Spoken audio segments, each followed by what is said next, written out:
Hello বন্ধুরা, সকলে কেমন আছো? আশা করি সকলে খুব ভালো আছো। তোমাদের লাইভের মাধ্যমে আমি দেখিয়েছিলাম আমার বাড়িতে একটা পুজো হচ্ছে। তোমরা অনেকেই সেখানে কমেন্টের মাধ্যমে জানতে চেয়েছিলে যে এটা কি পুজো। সেই পুজো সম্বন্ধে তোমাদের কিছু বিস্তারিত তথ্য ভিডিওটি দেখতে দেখতে তোমরা এই পুজোর মাহাত্ম্যটি জেনে নাও। ভাদ্র মাসে শুক্লা ষষ্ঠী তিথিতে দক্ষিণ পশ্চিম সীমান্ত বাংলায় ষড়দেশী ষষ্ঠী বা ষষ্ঠী বুড়ির পূজা প্রচলিত আছে। দক্ষিণ পশ্চিম সীমান্ত বাংলায় পৌরাণিক দেবীদের মধ্যে মা ষষ্ঠী অন্যতম।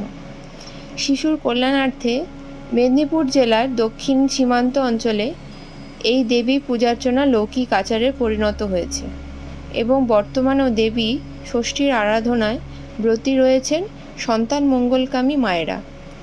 দেবী ষষ্ঠীর পুজোর স্থানভেদে ভিন্ন প্রকারভেদ থাকলেও উক্ত অঞ্চলে বিশেষভাবে যে রূপে দেবী পূজিত হন তা হল ষড়দেশী ষষ্ঠী বা ষষ্ঠী বুড়ি।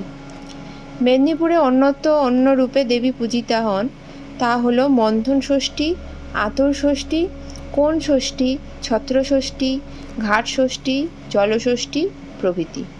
ব্রহ্মবৈবর্ত পুরাণ থেকে জানা যায় দেবী ষষ্ঠী হলেন সন্তানদাত্রী দেবী।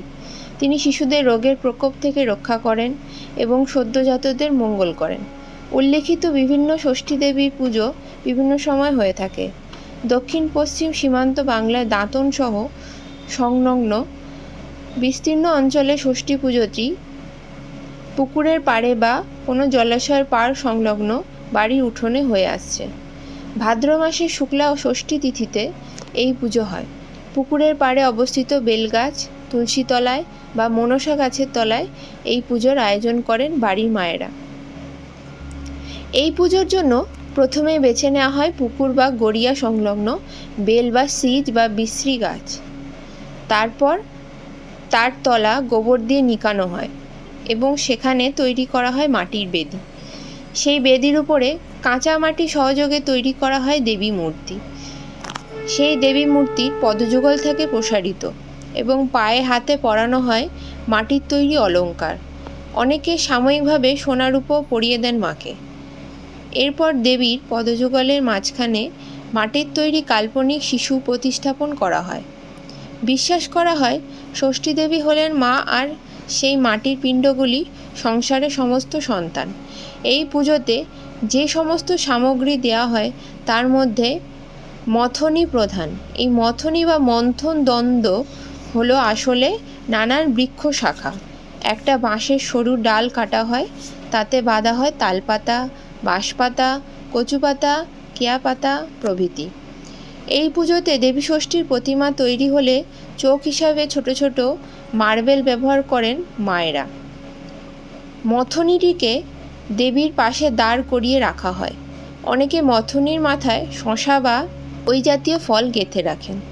এছাড়া লাগে হলুদ কাপড় বা হলদি কানি। কানি অর্থে ছোট কাপড়, লাল শাড়ু, শিলনোড়া বা পুতা, কাজলপাতি, জুলডালা যা মেয়েতর বা মেথর বাড়ি থেকে ওই সম্প্রদায়ের লোকেরা পূজার দিন যথাসময়ে নিয়ে যান। পুজোর সমস্ত সামগ্রী আনা হয়ে গেলে পুরোহিত এসে পিতলের ঘটিতে পুকুর থেকে মন্ত্র সংযোগে জল এনে মায়ের সামনে রাখেন। ঘটির গায়ে জড়িয়ে দেন হলুদ কাপড়।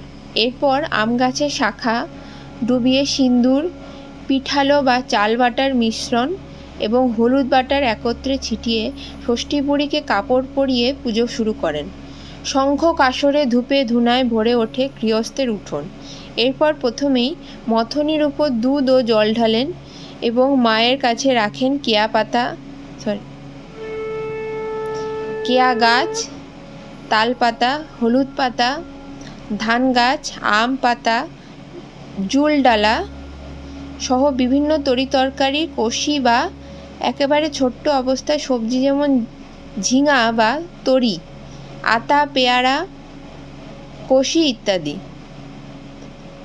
এছাড়া মায়ের ভোগ বা প্রসাদের স্বাতন্ত্র্য বিশেষভাবে লক্ষণীয়। প্রথমে তৈরি করা হয় গুড়ের মুড়কি বা উখড়া।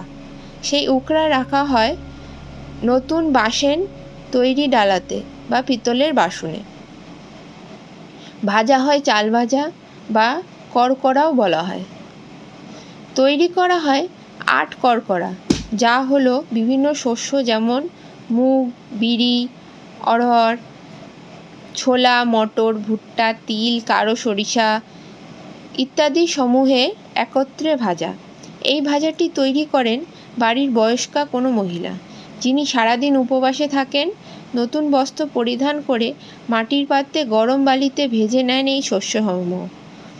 এটি বিশেষ ভোগ হিসাবে বিবেচিত এবং এই আট করকরা ছড়িয়ে দেওয়া হয় মুরকি বা চাল ভাজার উপরে। এছাড়াও সাধারণ পুজোর মতনই এই পুজোতেও লাগে বিভিন্ন ফলমূল, নাড়ু, আতপ চাল, সবজি তা দিয়েও ভোগ করা হয়। তবে গ্রামের সবার বাড়িতে এই পুজো চল নেই। কিছু কিছু বাড়িতে পুজো হয় এবং পার্শ্ববর্তী বাড়ির মায়েরা সবাই পুজো সাজিয়ে নিয়ে আসেন যথাস্থানে। সবাই হাতে হাত লাগিয়ে সাজিয়ে তোলেন প্রতিমা, পালন করেন সব নিয়ম। তবে অনেকে মনে করেন সন্তানদের বিপদ থেকে বাঁচানোর জন্যই ষষ্ঠী মায়ের আরাধনা করা হয়ে থাকে। উক্ত সীমান্ত বাংলায় বাড়ি বাড়ি পুকুর রয়েছে, সেই পুকুর থেকেও যেন মায়েদের সন্তানেরা সুরক্ষিত থাকেন এবং পার্শ্ববর্তী সুবর্ণরেখা নদী থেকেও যেন সুরক্ষিত থাকে, তার জন্য এই বিশেষ পুজোর গুরুত্ব অপরিসীম। তাই বলা হয় এই ষষ্ঠী বুড়ির পুজোর সাথে জলের সম্পর্ক রয়েছে। পুজো শেষ হয়ে গেলে পুরোহিত সহযোগে উপস্থিত সকলে পুষ্পাঞ্জলি দেন। তারপর যে সমস্ত মায়েরা ষষ্ঠী বুড়ির কাছে মানত করেছেন সন্তান লাভের জন্য, তারা মানত পূরণ করেন। আবার নতুন বধূরা মানত করেন। প্রাপ্ত সন্তানদের অনেকে মায়ের সামনে গড়িয়ে নেন, তাতে সন্তানের মঙ্গল হয় বলেই বিশ্বাস। এইভাবে নানান নিয়ম ও ভিন্ন ভিন্ন সামগ্রী সহযোগে ষষ্ঠী বুড়ির পুজো সুসম্পন্ন হয়ে থাকে। প্রত্যেক বছর এই পুজো হয়ে আসছে।